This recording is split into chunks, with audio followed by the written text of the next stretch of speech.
మహేంద్రుడి పుట్టినరోజుకు పాయాసం ఇద్దామని మారువేషంలో వెళ్లిన మంత్రికి గొర్రెల కాపరి ద్వారా అతడు అక్కడ లేడని తెలుస్తుంది. మంత్రిని అనుసరిస్తూ దొంగచాటుగా వచ్చిన సౌదామిని ఆ పాయసం చూసి అతనొచ్చింది మహేంద్రుడి కోసమే అనుకుంటుంది. గొర్రెల కాపరి నోటి దురుసు వల్ల ఆవేశానికి లోనై అతన్ని చంపేస్తుంది. తానుంచిన రహస్య ప్రదేశంలో మహేంద్రుడు లేడన్న విషయం రాజమాతకు చెప్తాడు మహామంత్రి. తనకు తెలియకుండా కోటలో ఏ సమావేశాలు జరగకూడదని శాసిస్తుంది వింధ్యావతి. ఆ తరువాత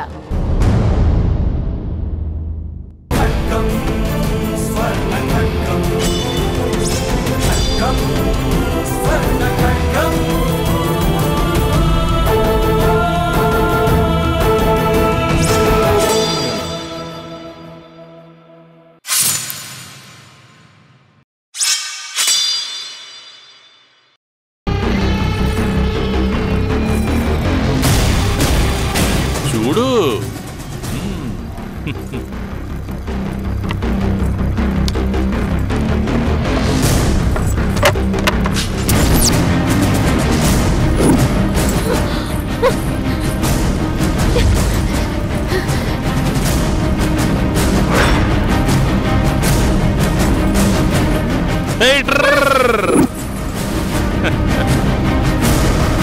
రాజనయ్య కాంక్ష నీకు, రాజమాత ఆశ నీకు. మంచికైతే వెనకనుందాం, చెడ్డకైతే ముందరుందాం.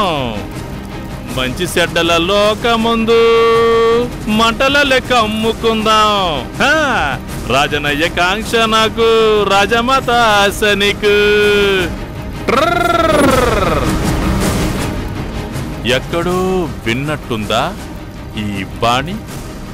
అదే వరస, అవే పల్లె పదాలు, ఇవి పదవి పదాలు.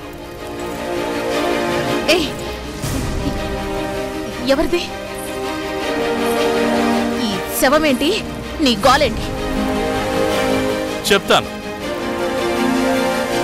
అనగనగనగనగా ఓ అడవి. మారువేషంలో మహామంత్రి వెళుతున్నాడు. మహామంత్రి ఎక్కడికి వెళ్తున్నాడా అని అతన్ని రహస్యంగా అనుకరిస్తోంది ఒక రాచవన్నెల చిలక.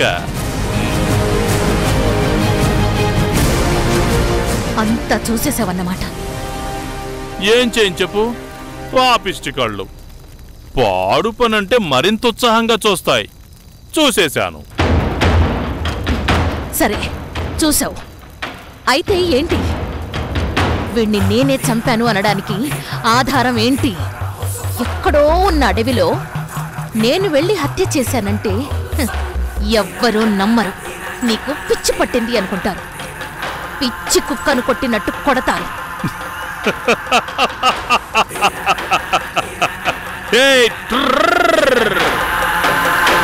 రాజునయ్య కాంక్ష నాకు, రాజమాత ఆశ నీకు. ఎక్కడో విన్న బాణి, ఎప్పుడో చూసిన ఓణి. ఈ రెండిటికి సంబంధం ఏంటబ్బా? ఓసిన గజ్జల గుర్రం. చిచి, అసహ్యంగా ఏంటా పిలుపు? మన సౌందర్యం అంతా పైపైనే, లోపలంతా కుళ్ళు కంపు అసహ్యమే. ఇప్పుడు చెప్పు, ఈ శవానికి నీకు ఏం సంబంధం లేదా? లేదు. నా ఓణి నీ దగ్గరున్నంత మాత్రాన నేను చంపానని సాక్ష్యమేంటి? మరి వంటవాణ్ణి,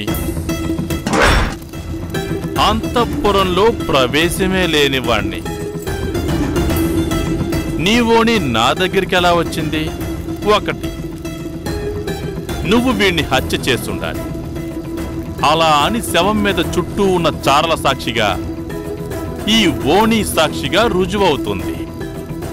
అలా కాదంటే ఈ ఓణి నా దగ్గర ఎందుకుంది అంటే నీకు నాతో అక్రమ సంబంధం ఉంది. నువ్వు నా పాన్పు మీద దీన్ని మర్చిపోయా. అనుకుంటుంది లోకం. లోకులు పలు కాకులు. కనపడే ఈ హత్య వెనక ఉన్న కుట్రంతా బయటకొస్తుంది. ఇంత చేసిన దానివి మీ అన్న మహేంద్రుని కూడా నువ్వే చంపించి ఉంటావన్న సందేహం వస్తుంది. అయితే ఏమంటావు? బుద్ధిగా నా మాట విను. నీ హేమచంద్రుడితో పాటు నిన్ను బెదిరించడానికి మరో అస్త్రం నా చేతిలో ఈ వస్త్రం రూపంలో ఉంచుకుంటాను. అర్థమైంది. నేను నీ చేతుల్లో ఎలా ఇరుక్కుపోయానో అర్థమైంది. నువ్వు చెప్పినట్టే వింటాను. నా హేమచంద్రుణ్ణి నాకు అప్పగించు. నీ హేమచంద్రుడికి ఏ అపకారం తలపెట్టను. తప్పకుండా అప్పగిస్తాను. సమయం వచ్చినప్పుడు. సరే, ఇంక నేను వెళతాను. ఎక్కడికి పోతావే? బయట విధుల నుంచి వచ్చిన దాసి జనమంతా ఉన్నారు. నా గది నుండి నువ్వు వెళ్ళడం చూస్తే ఎంత అప్రతిష్ట. నాకు నీకు అక్రమ సంబంధం ఉందనుకుంటారు. అయితే ఇప్పుడెలా? వేకువ జాము వరకు నా పక్కన పడుకోవడమే. నోర్ముయ్. భయపడకు. నాకు అధికారం మీద ఉన్న మోజు ఆడదాని మీద లేదు. పైగా ఏకపత్ని వ్రతుణ్ణి. నేను నిన్నేమీ చెయ్యను. నువ్వు నన్ను ఏమన్నా చేస్తే అభ్యంతరమూ పెట్టను. దా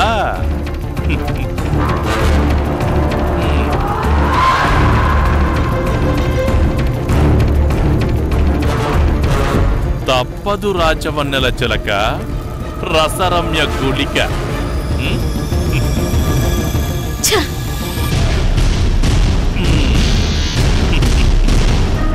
రాజునయ్య కాంక్ష నాకు, రాజమాత ఆశ నీకు. మంచికైతే వెనకనుందాం, చెడ్డకైతే ముందరుందాం.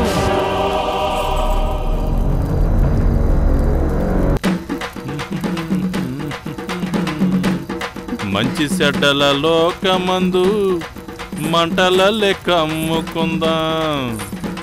రాజునయ్య కాంక్ష నాకు, రాజమాత ఆశ నీకు.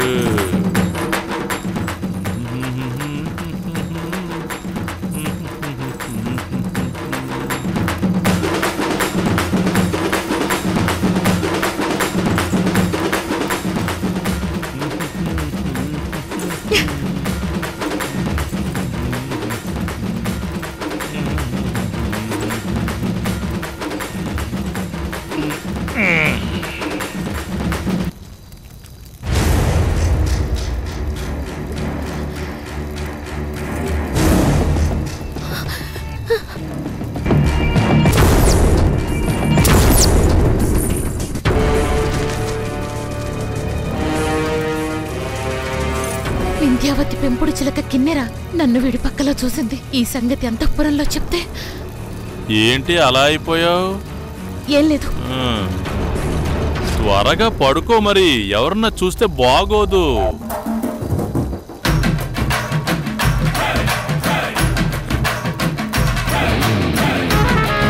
రాజునయ్య కాంక్ష నాది, రాజమాత ఆశ నీది.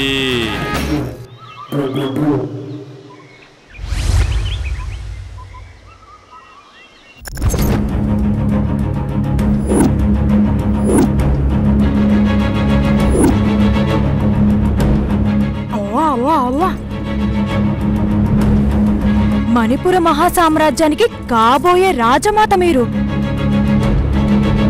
రాత్రంతా ఆ వంటవాడి గదిలో, ఆ వంటవాడి పక్కలో ఎలా పడుకున్నారమ్మా? అసలు ఆ తాలింపు వాసనలు ఎలా తట్టుకున్నారమ్మా?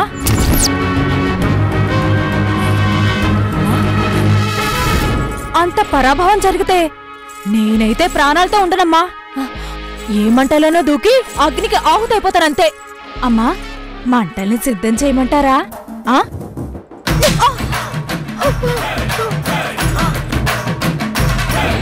నోర్ముయ్.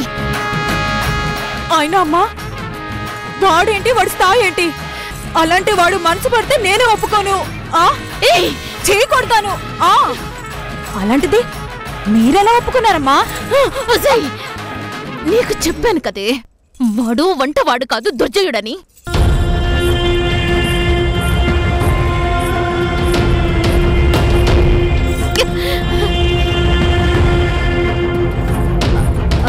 అంటే దుర్జయుడైతే తప్పు కాదంటారా అమ్మా? నిన్ను చంపేస్తాను. వాడు బెదిరించి అక్కడ ఉండిపోయేలా చేశాడు, అంతేగాని. అంతేలేమ్మా, బెదిరిస్తే లొంగిపోకేం చేస్తాం? ద్వందార్థాలు తీయకే, దరిద్రపు కొట్టుదానా. అక్కడ ఏం జరగలేదు. అబ్బా, అలా అయితే మీ ముఖం అలా ఎందుకుంటుందమ్మా? రాత్రి నేను వాడి గదిలో ఉండడం ఆ కిన్నెర చూసిందే. కిన్నెర అంటే వింధ్యావతి అమ్మగారు పెంపుడు చిలక? అవునే. అంటే మొత్తం చూసేసిందా అమ్మా? చూస్తే మీకేంటమ్మా భయం? అక్కడేం జరగలేదని చెప్పారు కదా. నేనక్కడ ఉన్నట్టు తెలిస్తే ఏమీ జరగలేదంటే ఎవరు నమ్ముతారే? అసలు నువ్వెందుకు అక్కడికి వెళ్ళావని నన్ను నిలదీయరా? అక్రమ సంబంధం ఉందని చీకొట్టి వెలివేయరా? కుట్రలన్నీ నా మెడకు చుట్టుకుంటాయే. అవునమ్మా, మరి ఇప్పుడెలా అమ్మా? ఆ చిలుకెక్కడుంటుందే? ఉంటే వింధ్యావతి గారి సైన మందిరంలో, లేకపోతే ఎక్కడో దాని ప్రీడిగూట్లో. అమ్మా, ఇందులో ద్వంద్వార్థం ఏమీ లేదమ్మా. వెళ్ళు. ఆ చిలుక జాడ కనిపెట్టి నాకు చెప్పు. అలాగే అలాగే.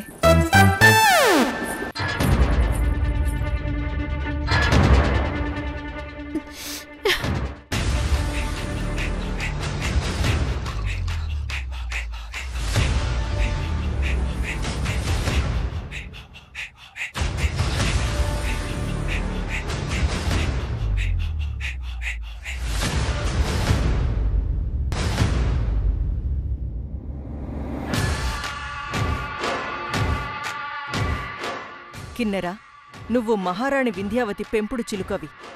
అందువల్ల నీకు కూడా అంతఃపుర మర్యాదిచ్చి మాట్లాడుతున్నాను. నేను అడిగిన దానికి సూటిగా స్పష్టంగా సమాధానం చెప్పు. అడగండి రాజమాత. రాత్రి జరిగింది నువ్వు చూసావా? చూశాను రాజమాత. రాత్రి నన్ను వంటవాడి గదిలో చూసిన విషయం ఈ చిలుక ముండ రాజమాతతో చెప్పేస్తుందా? నువ్వు చూసిన సంగతి మహారాణి వింధ్యావతికి చెప్పావా? చెప్పాను రాజమాత.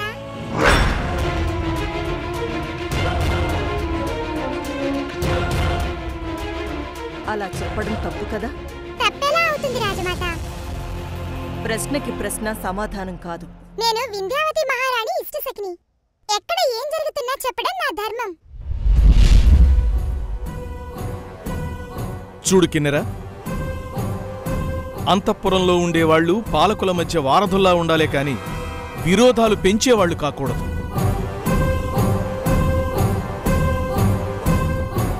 రాత్రి నేను, మహామంత్రి, రాజగురువు సమావేశమైన విషయం నువ్వు చూసి ఆ సంగతి వింధ్యావతికి చెప్పావు కదూ? అవును, చెప్పాను.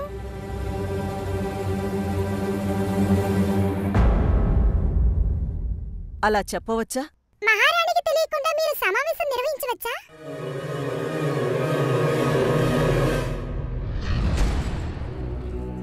అధిక ప్రసంగం, అది నీకనవసరం.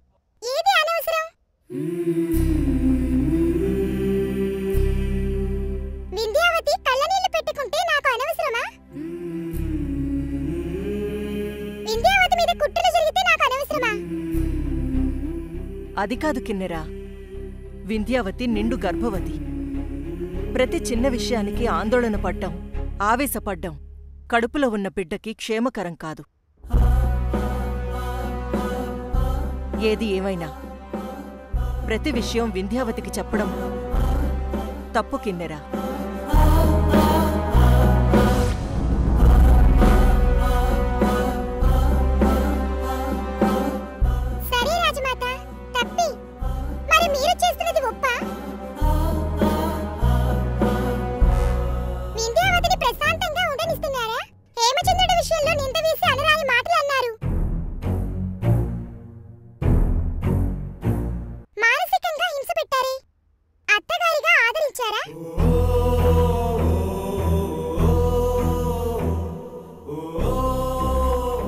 ఆప్యాయత చూపించారా?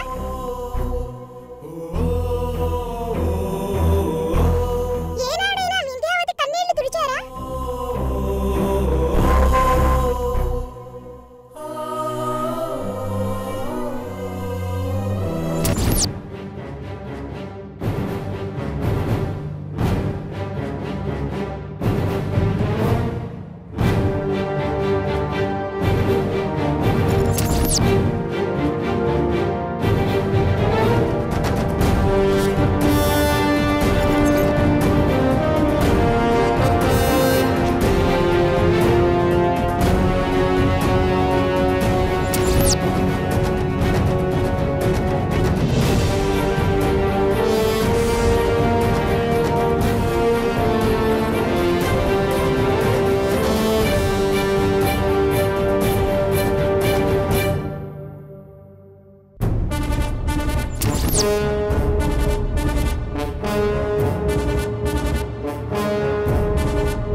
కిన్నెరా,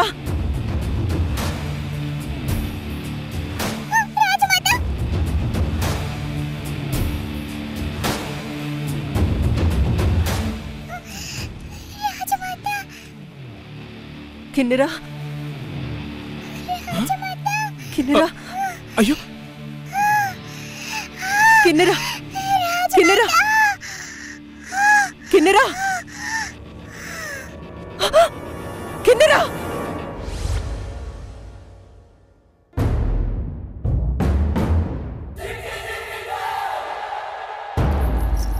ఏయ్!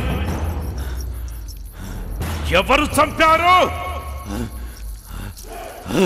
నా ఆధీనంలో ఉన్న చిలుకని ఎవరు చంపారు? అంత ధైర్యం ఎవరికుంది? ఎవరు చంపారు?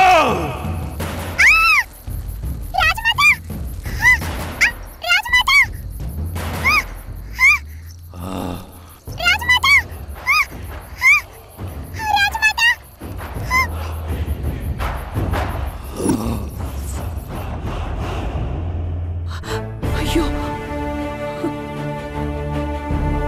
కిన్నెరా, ఎవరింత దారుణాన్ని కొడిగట్టింది? కిన్నెరా,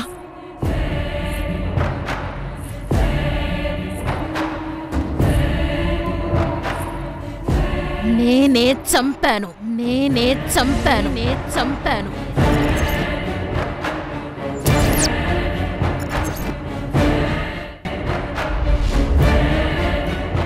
సౌదామిని,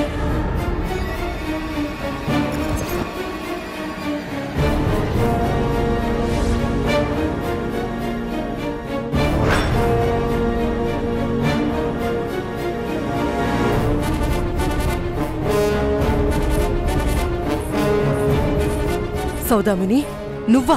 అవునమ్మా, నేనే చంపాను. అదేమిటమ్మా? నోరు లేని పక్షి దాన్ని చంపడం ఏమిటి? ఏంటి, నోరు లేదా? దానికి నోరు లేదా? నోరు ఎక్కువైంది. ఏది పడితే అది మాట్లాడుతోంది. వింధ్యావతి మెప్పు కోసం ఏమైనా చేస్తుంది. నా అంచనా ప్రకారం నా గురించి కూడా ఏదో వాగే ఉండాలే. నీ గురించి పల్లెత్తు మాట కూడా అనలేదమ్మా. అసలు నీ ప్రస్తావనే రాలేదు. అయినా ఇప్పుడు దాన్ని చంపాల్సినంత నేరం అదేం చేసిందమ్మా? ఏం చేసిందా? ఏం చేసింది అని అడుగుతున్నారా? మా అమ్మని అవమానించింది. మణిపుర మహాసామ్రాజ్య రాజమాతని అవమానించింది. అవకాశం దొరికింది కదా అని ఎవరు పడితే వాళ్ళు మా అమ్మని నానా మాటలు అంటున్నారు. మనుషులు చేసే అవమానాలకు తోడు చివరికి ఒక పక్షి కూడా అమ్మని అవమానిస్తుందా? అమ్మకి ఎదురు మాట్లాడుతుందా? అమ్మని నిలదీసి ప్రశ్నిస్తుందా? తట్టుకోలేకపోయాను. ఆవేశం ఆపుకోలేకపోయాను. చంపేశాను. తప్ప నీ దృష్టిలో అది తప్పు కాకపోవచ్చు, కాని అది మహారాజు మహేంద్రుల వారు ప్రేమతో తెచ్చి ఇచ్చిన కానుక. అది మామూలు పక్షి కాదు, వింధ్యావతికి ఇష్టసఖి. అర్థమైందా? చట్ట ప్రకారం వింధ్యావతికి జరుగుతున్న రాచమర్యాదలన్నీ ఈ చిలుకకు కూడా ఇవ్వాలి. ఏమో, ఇవన్నీ నేను ఆలోచించలేదు. మా అమ్మని బాధ పెట్టింది, అంతే, చంపేశాను. అసలే వింధ్యావతి మనసు ప్రశాంతంగా లేదు. ఇప్పుడు ఈ సంగతి తెలిస్తే తల తీసి మొలేస్తుందా? నాకేం భయం లేదు. నేనే వదనకు చెప్తాను. మా అమ్మని నానా మాటలు అంటుంటే అది విని భరించలేక చంపేశాను అని. కోపం వస్తే నన్ను కొడుతుంది, ఇంకా కోపం వస్తే చెరసాల్లో పెడుతుంది, ఇంకా కోపం వస్తే ఉరిశిక్ష వేస్తుంది. అంతే కదా? మా అమ్మ కోసం ఏ శిక్షనైనా చిరునవ్వుతో స్వీకరిస్తాను.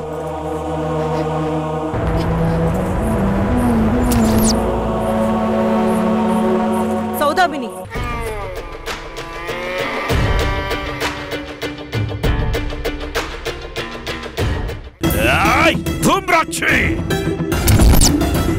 కోట దగ్గర ఉచ్చు బిగించాలి. సౌదామిని తనంతట తానుగా వచ్చి